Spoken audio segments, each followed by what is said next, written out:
భాష అంటే ఏంటి అనేటటువంటి విషయం గడిచిన తరగతిలో తెలుసుకోవడం జరిగింది. ప్రస్తుతం చరిత్ర అంటే ఏంటి, మన ఇక్కడ చరిత్ర అనగానే చెప్పుకున్నాం ఏమని, గతించిన విషయాల్ని తెలియజేసేది చరిత్ర అనేటటువంటిది, చూచాయగా తెలియజేయడం అనేటటువంటిది జరిగింది. కాకపోతే ఇక్కడ ఇరువెంటి కృష్ణమూర్తి గారి యొక్క అభిప్రాయం ప్రకారం భారతదేశ చరిత్రను పరిశీలిస్తే ఇప్పుడున్నటువంటి రాజకీయ సమైక్యం ముందెన్నడూ కూడా లేదు అని తెలుస్తూ ఉంటుంది. ఏంటట, ఇప్పుడున్నటువంటి రాజకీయ సమైక్యం అనేటటువంటిది ముందు అంటే ఇక్కడ ఏంటి అంటే పూర్వం ఎప్పుడు కూడా లేదు అనేటటువంటి విషయాన్ని ఇక్కడ మనం గమనించవచ్చు. ఎన్నో స్వతంత్ర దేశాలు అనేటటువంటివి ఉన్నాయి. స్వతంత్ర దేశాలు అంటే ఇక్కడ స్వయం ప్రతిపత్తి కలిగినటువంటి దేశాలు. మరి ఇక్కడ స్వయం ప్రతిపత్తి కలిగినటువంటి దేశాలు ఎగ్జాంపుల్గా తీసుకుంటే ఇదివరకు ఒకప్పుడు స్వతంత్ర దేశంగా ఏది ఉంది అంటే జమ్మూ కాశ్మీర్ ఉండేటటువంటిది, అంతేకాకుండా పాకిస్తాన్ అనేటటువంటివి, ఇవన్నీ కూడా భారతదేశంలో ఒకప్పుడు భాగాలు. మరి భారతదేశానికి స్వాతంత్రం అనేటటువంటిది ఈ వచ్చిన తర్వాత స్వతంత్ర దేశాలుగా స్వయం ప్రతిపత్తిని ప్రకటించుకోవడం అనేటటువంటిది జరిగింది. ఎన్నో స్వతంత్ర దేశాలు అనేటటువంటివి ఉండేటటువంటివి. మరి ఈ స్వతంత్ర దేశాలకి మధ్య పరస్పరం ఏం జరుగుతూ ఉండేటటువంటిది అంటే పరస్పర స్పర్ధలు, కలహాలు అనేటటువంటివి ఎక్కువగా ఉండేటటువంటివి. స్పర్ధలు అంటే ఇక్కడ ఏంటి అంటే పోటీ, నేను గొప్ప అంటే నేను గొప్ప,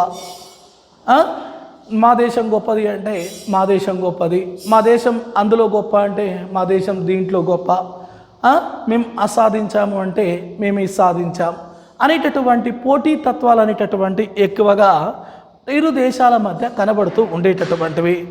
అంతేకాకుండా కలహాలు, మరి కలహాలు అంటే మన అందరూ తెలుసు, రెండు దేశాల మధ్య జరిగేటటువంటి యుద్ధ వాతావరణం అనేటటువంటిది ఇక్కడ కలహంగా భావించవచ్చు.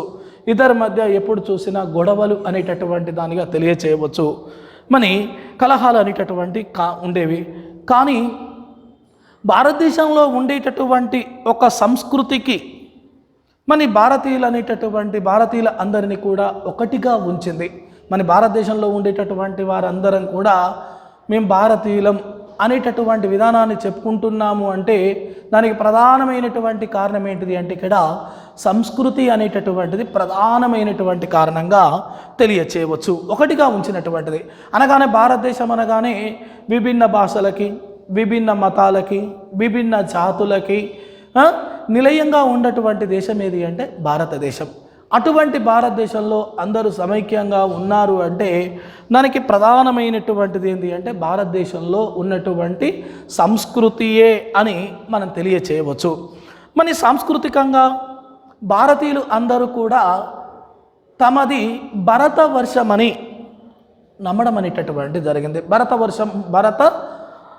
భరతవర్షము అని, భరతవర్షం అనగానే ఇక్కడ అర్థమైంది అంటే మేమంతా కూడా భారతీయులం, మేమంతా కూడా భారత ఖండానికి సంబంధించినటువంటి వాళ్ళం అనేటటువంటి విషయాలు తెలియచేశారు. అంటే భారతదేశంలో ఉండేటటువంటి వాళ్ళు మతం అనేటటువంటిది వేరైనా, సాంప్రదాయాలు వేరైనా, భాష అనేటటువంటిది వేరైనా, అసేతు సీతానగరము నుండి తన దేశం ఒక్కటే అనేటటువంటి విషయాన్ని భారతీయులు గర్వంగా చెప్పుకోవడం అనేటటువంటి జరిగింది.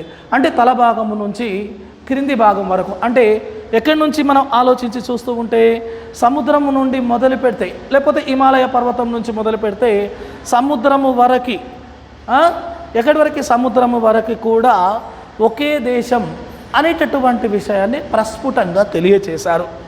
మరి తన జాతి కూడా ఒకటేనని ప్రతి భారతీయుడు నమ్మాడు.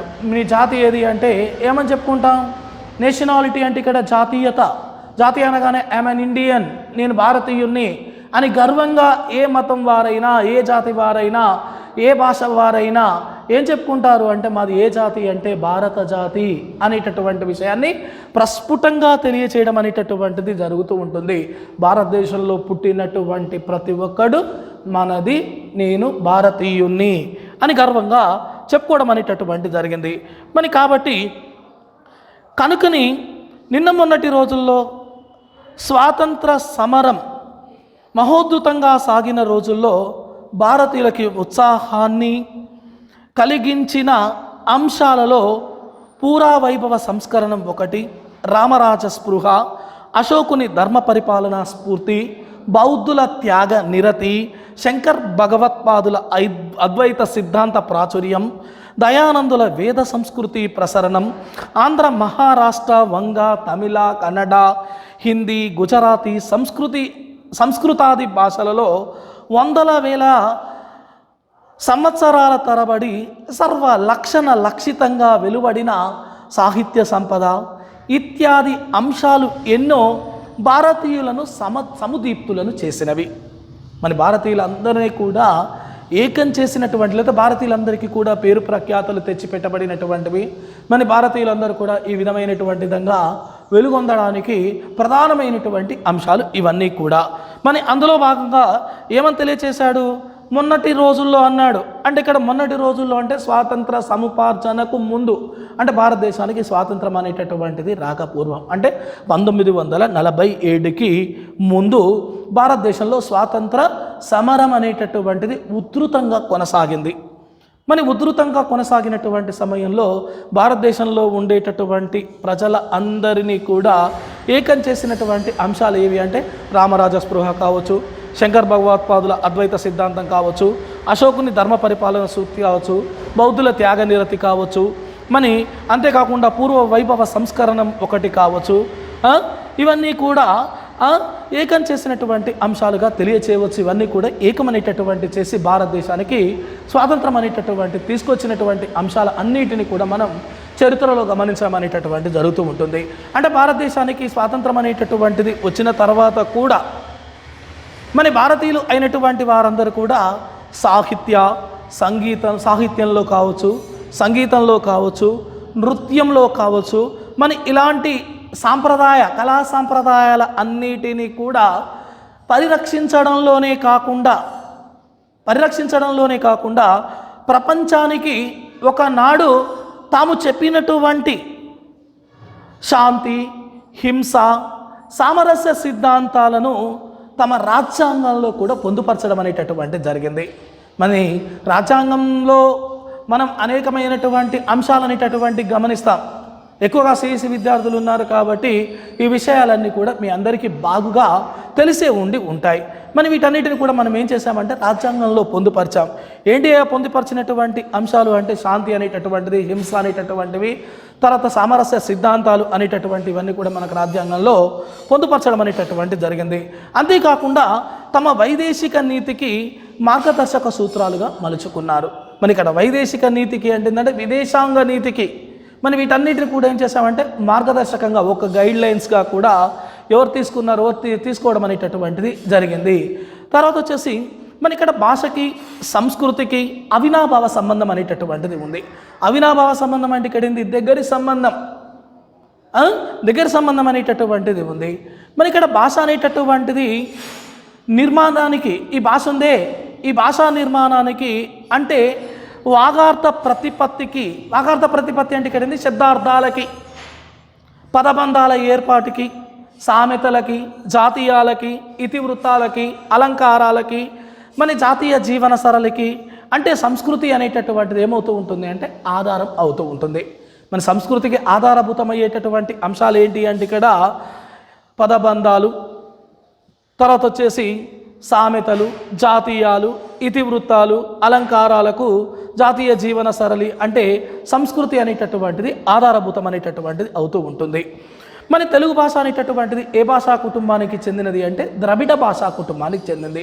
1 మార్క్ క్వశ్చన్ అడుగుతాడు, తెలుగు భాష ఏ భాషా కుటుంబానికి చెందినది అని అడిగినప్పుడు ద్రవిడ భాష అని రాస్తే ఎన్ని మార్కులు వస్తాయి అంటే 1 మార్క్ వస్తుంది. తెలుగు ఏ భాషా కుటుంబానికి చెందినది అంటే ద్రవిడ భాషా కుటుంబానికి చెందినది.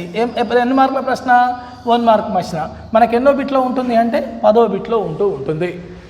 చూడండి, మరి అంతేకాకుండా సంస్కృత ప్రభావాన్ని అతిమాత్రంగా స్వీకరించిన భాష, సంస్కృత ప్రభావాన్ని అతిమాత్రంగా స్వీకరించినటువంటి భాష ఏది అంటే ద్రావిడ భాష.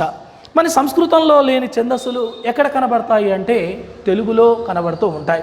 మరి ఎలా కన్నాను కదా, ఏమని అతిమాత్రంగా స్వీకరించినటువంటి భాష సంస్కృత ప్రభావాన్ని అతిమాత్రంగా స్వీకరించిన భాష ఏది అంటే ద్రవిడ భాష. అంటే ద్రవిడ భాషా కుటుంబానికి చెందినటువంటి భాషల్లో తెలుగు భాష అనేటటువంటిది కూడా ఒక భాష అండి. కాబట్టి తెలుగు కూడా ఇక్కడ మనం చెప్పుకోవడానికి అవకాశం అనేటటువంటిది ఉంటుంది.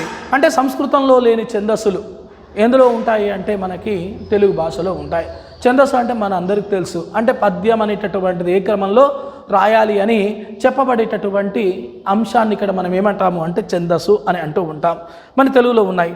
కానీ తెలుగుకు ఒక విలక్షణమైనటువంటి నుడికారం అనేటటువంటిది ఉంది. ఇక్కడ ఏమన్నాడు, నుడికారం అన్నాడు. మన ఇక్కడ నుడికారం అనగా అర్థమైంది అంటే మాట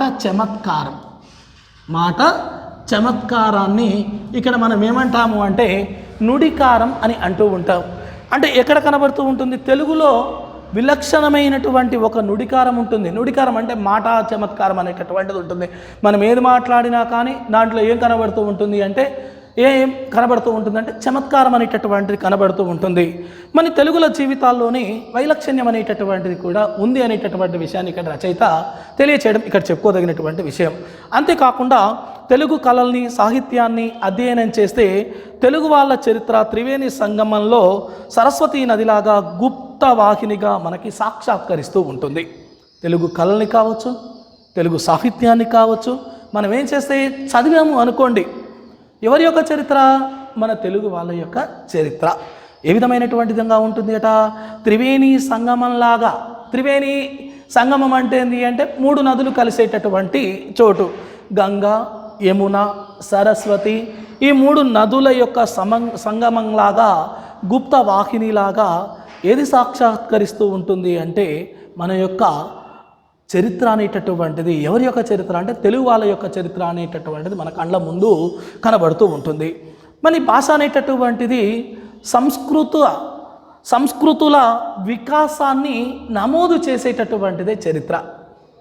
భాషా సంస్కృతుల వికాసాన్ని నమోదు చేసేటటువంటిది ఏంటిది అంటే చరిత్ర.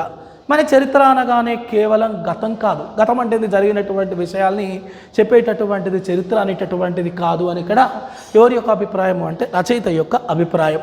మరి ఇక్కడ రచయిత ఏం చెప్తూ ఉన్నాడు, చరిత్ర అంటే వ్యక్తిలో, సమాజంలో జీర్ణించుకొని పోయిన ఆలోచన సరళి, సంస్కృతి, వర్తమానాన్ని అవగతం చేసుకోవడానికి, మానవుడు అయినటువంటి వాడు భవిష్యత్తును ఊహించుకోవడానికి ఏది అవసరము అంటే చరిత్ర అవసరం అని అంటూ ఉన్నాడు. చరిత్ర కేవలం గతం కాదు, వ్యక్తిలో, ఒక మానవునిలో, సమాజంలో జీర్ణించుకొని పోయిన ఆలోచన సరళి, సమాజంలోకి వెళ్ళిపోయింది ఆలోచన సరళి అనేటటువంటిది ఏ విధమైనటువంటి విధంగా ఉంటుంది, మరి ఆనాటి కాలపు ప్రజల యొక్క సంస్కృతి ఏ విధమైనటువంటి విధంగా ఉన్నాయి అనేటటువంటి విషయాల అన్నిటినీ కూడా ప్రస్తుతం, వర్తమానం అన్నాడు కదా, వర్తమానం అంటే ఇక్కడ ఏంటి అంటే ప్రస్తుత కాలం. మన వర్తమానాన్ని అవగతం చేసుకోవడానికి అప్పుడు ఏ విధంగా ఉంది, ఇప్పుడు ఏ విధంగా ఉంది, ఆనాటి కాలపు ప్రజలు ఏ విధంగా ఉన్నారు, ఆనాటి కాలపు అలవాట్లు ఏ విధంగా ఉన్నాయి, ఆనాటి కాలపు సంస్కృతి ఏ విధంగా ఉంది, ఆనాటి కాలపు ఆచారాలు ఏ విధమైనటువంటి విధంగా ఉన్నాయి, మన నేటి కాలంలో ఏ విధంగా ఉన్నాయి, మాటికి వీటికి మధ్య ఉండేటటువంటి తేడా అనేటటువంటిది ఏ విధంగా ఉంది అనేటటువంటి విషయాల్ని మానవుడు అవగతం అనేటటువంటిది చేసుకోవడానికి, మన భవిష్యత్తు అనేటటువంటిది ఏ విధంగా ఉంటుందో ఊహించుకోవడానికి ఏది అవసరము అంటే చరిత్ర అనేటటువంటిది అవసరం అనేటటువంటి విషయాన్ని ఇక్కడ రచయిత తెలియచేయడం రచయిత యొక్క గొప్పతనంగా ఇక్కడ మనం భావించవచ్చు. అంతేకాకుండా మన ఇక్కడ భాష అనేటటువంటిది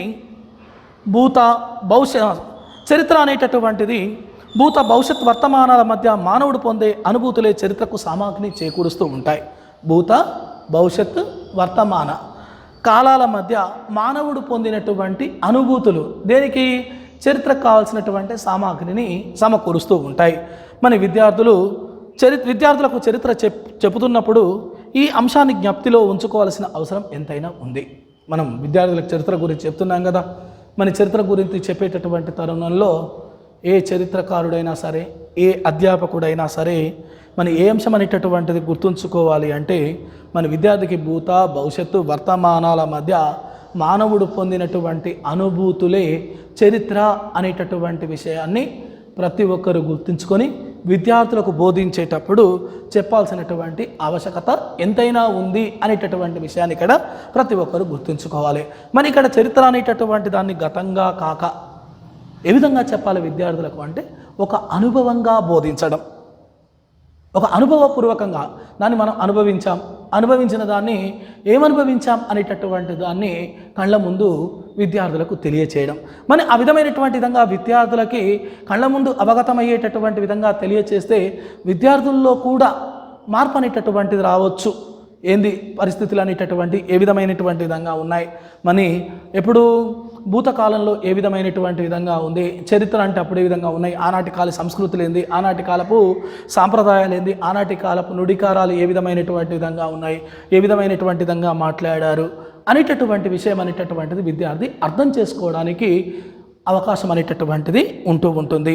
అందుకే ఇక్కడ చరిత్ర అనేటటువంటిది బోధించేటప్పుడు చరిత్రను గతంగా కాకుండా ఒక అనుభవంగా చెప్పడం మంచిది. చరిత్ర అనేటటువంటిది చదవదగినటువంటిది, చరిత్ర పఠనీయము.